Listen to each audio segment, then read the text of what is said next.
है जो आप पहले दिन ही कलश स्थापना होती है और पहले दिन ही आपको ये ज्ञान हो जाए कि बच्चे पूछें कि कलश क्यों रखा जाता है, कलश के ऊपर आम के पत्ते क्यों लगाए जाते हैं, कलश के ऊपर नारियल क्यों रखा जाता है, कलश के ऊपर 9 बार मोली क्यों बांधी जाती है, मोली मतलब लच्छा नाड़ा 9 बार क्यों लपेटा जाता है नारियल के ऊपर, कलश के ऊपर जब रखते हैं।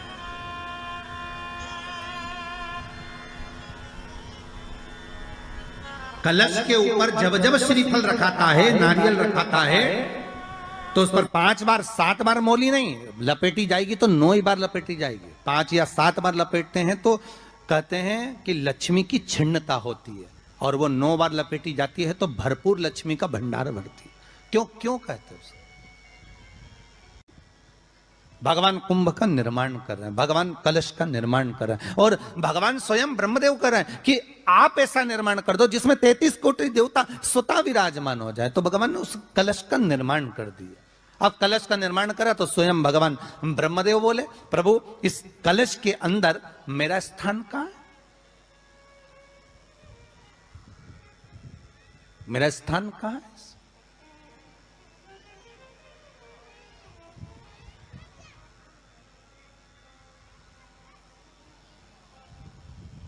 बहुत ध्यान देना महाराज, कलश का जो मुख होता है उस मुख पर भगवान विष्णु का स्थान होता है। किसका स्थान है? भगवान विष्णु का।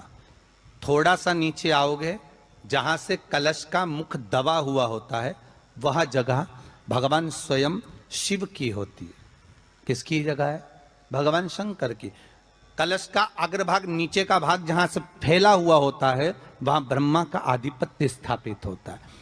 फिर कलश का जो नीचे का भाग होता है वो भगवान शिव और शक्ति का स्थान होता है। कलश के बाहरी भाग में, जहां पर बाहर का हिस्सा होता है, उस कलश के बाहरी भाग में 33 कोटि देवताओं को भगवान शंकर ने लाकर विराजमान किया होता है। महाराज भगवान शंकर 33 कोटि देवताओं को निमंत्रण देकर उस कलश में विराजमान कर दिया। कितना सुंदर लिखा है देवी भागवत के अंदर कि जहां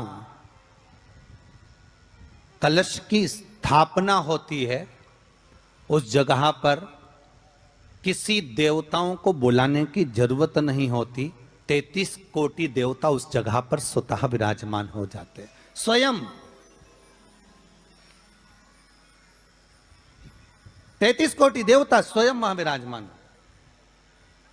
नवरात्रे एकम से प्रारंभ नहीं होते, अरे अमावस्या की रात्रि से प्रारंभ हो जाते, इसलिए उसको कहते हैं नवरात्रे। क्योंकि नवमी के दिन माता जी का विसर्जन हो जाता है, जवारों का विसर्जन हो जाता है, व्रत करने वाले कन्या पूजन भोजन भंडारा कराकर विराम दे देते।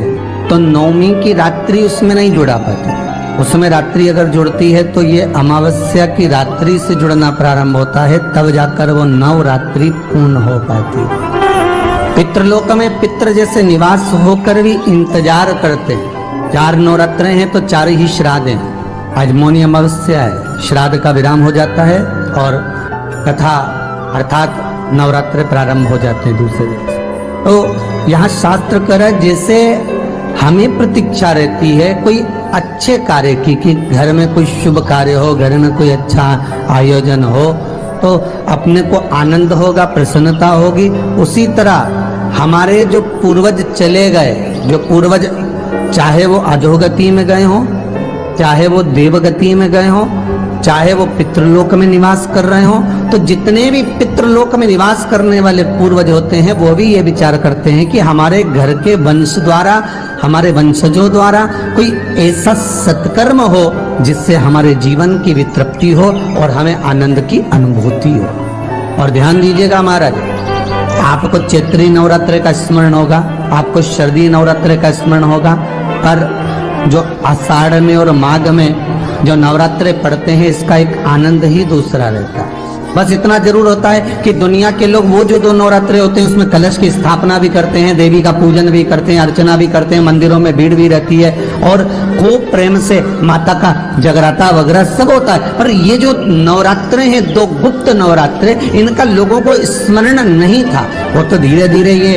टीवी चैनल के माध्यम से कथाकारों ने, वक्ताओं ने स्मरण कराना जब चालू करा, धीरे धीरे बताना, मार्गदर्शन करना जब चालू करा, तब लोगों को ज्ञात होता गया कि कोई गुप्त नवरात्रा भी होता है, उसमें भी देवी की आराधना होती है। ये चारों नवरात्रे अलग अलग अवस्था के हैं, अलग अलग सुख के हैं और अलग अलग आनंद के। आपके घर में पितृदोष है, आपको ऐसा महसूस होता है, तो किसी भी नवरात्रि के पहले जो अमावस्या पड़ती है, जिस दिन अमावस्या रहे उस दिन चावल की कटोरी में एक कपूर का टुकड़ा रख दीजिए, छोटा सा, और कपूर का टुकड़ा रखकर उस कपूर को दरवाजे के बाहर कटोरी में ही, चावल रखी हुई कटोरी में ही उसको पितरों का स्मरण कर कर जला दीजिए।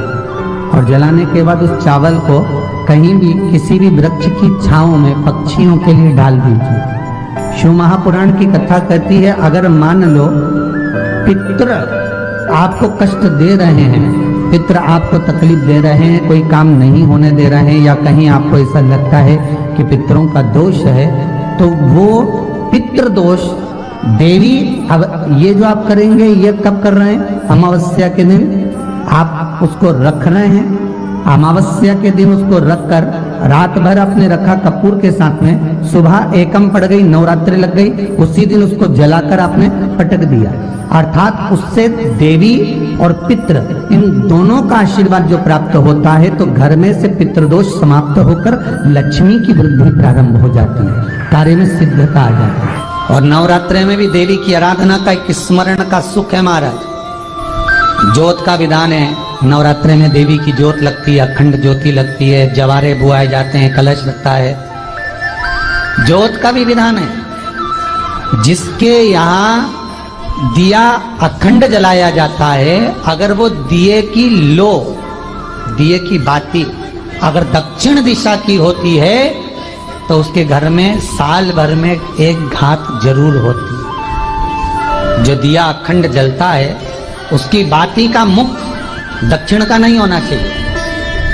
अगर आपने देवी भागवत का स्मरण करा हो, देवी भागवत को अगर सुना हो, तो देवी भागवत में स्पष्ट किया गया कि पूर्व की ओर मुख करा हुआ दिया, अर्थात पूर्व की ओर ज्योत जो जलाई जाती है वो संपदा की वृद्धि करती है। पश्चिम की ओर मुख कर कर जो ज्योत लगाई जाती है महाराज, वो बेबहू को देती है।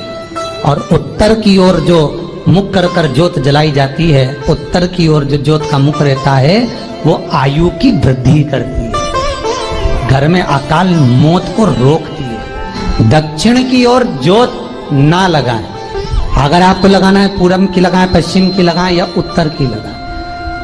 और जितने दिन महारानी जगदम्बा जगतधात्री दुर्गा भवानी चैत्र नवरात्रि में, शारदीय नवरात्रि में, आषाढ़ी नवरात्रि में, आदिकादिक पौष नवरात्रि में हम जगत जननी जगदम्बा की जब स्थापना करते हैं, या हम नूतन घर का प्रवेश करते हैं, या गणेश जी की स्थापना करते हैं, या कोई दुकान को प्रवेश करते हैं, या कोई शुभ कार्य करने के लिए अग्रण्य होते हैं, तो हम कलश की स्थापना क्यों करते? कलश के अंदर आखिर ऐसा क्या विराजमान है कि 33 कोटि देवता उस कलश के अंदर आकर बैठ जाते हैं? आप कोई यज्ञ करने जा रहे हो, आप कोई पोथी पुराण करने जा रहे हो, आप कोई अच्छा कार्य करने जा रहे हो, तो ब्राह्मण देवता कह देते कलश की स्थापना होगी, कलश की शोभा यात्रा निकलेगी, कलश यात्रा निकलेगी, कलश विराजमान होगा।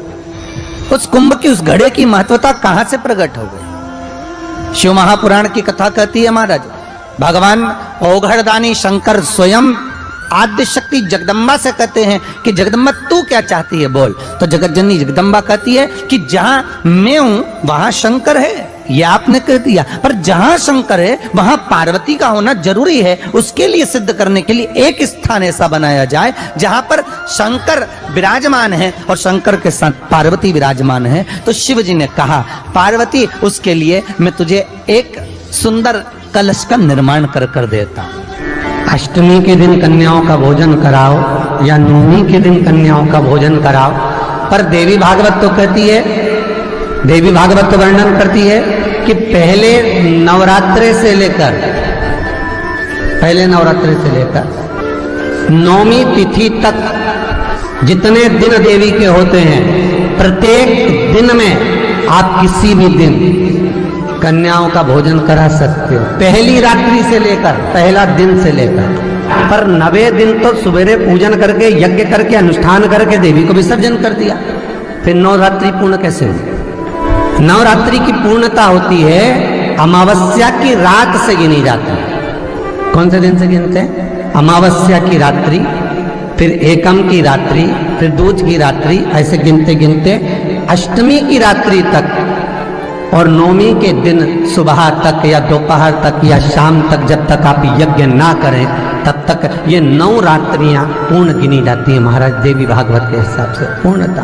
अब हमने कन्या भोजन का जो क्रम बनाया, अष्टमी के दिन करा देंगे, नौमी के दिन करा देंगे, इस तिथि को करा देंगे, पर भाव देखिए, शास्त्र कहता है भूखे को भोजन जब कराइए जब उसको भूख लगी हो, और ऐसों को कराइए जिसको जरूरत पड़ रही है।